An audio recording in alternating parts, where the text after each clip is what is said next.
अस्सलाम वालेकुम नाज़रीन, आप देख रहे हैं JN न्यूज़ HD। आइए नजर डालते हैं आज की अहम खबरों पर।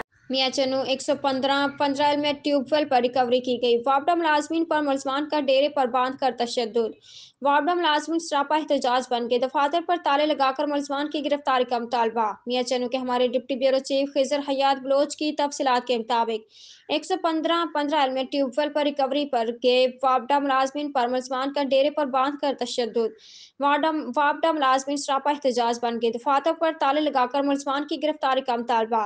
इस मौके पर गुफ्तगू करते हुए हाइड्रो इलेक्ट्रिक यूनियन के चेयरमैन शराफत अली ने बताया कि मुलाजमीन 115 चक में सैफुर रहमान के डेरे पर तकरीबन 19,95,000 रुपए की अदम अदायगी पर कनेक्शन मुनक़ता करने गए थे। कनेक्शन मुनक़ता करने पर अतीकुर रहमान सफदर शफीकुर रहमान ने अपने मुलाजमीन के साथ मिलकर डेरे में बांध कर line superintendent Kaleem Ahmed, Mohammad Usman, lineman Mohammad Yusuf पर कमरे में बंद करके तशद्दुद किया। लाइन सुपरिटेंडेंट कलीम की हालत तशवीशनाक होने पर मुल्तान नेशनल अस्पताल रेफर कर दिया गया, जबकि मुलाजमीन पर तशद्दुद के खिलाफ एहतजाज करते हुए दफ्तर बंद करके एहतजाज कर रहे हैं। जबकि SDO वापडा कामरान अलियास के मदीयत में मुकदमा के इंदराज के लिए दरख्वास्त दे दी गई है। वापडा मुलाजमीन का मुलजमान को जल्द गिरफ्तार करके कैफरे किरदार तक पहुंचाने का मुतालबा। मुलजमान की गिरफ्तारी तक एहतजाज जारी रखेंगे।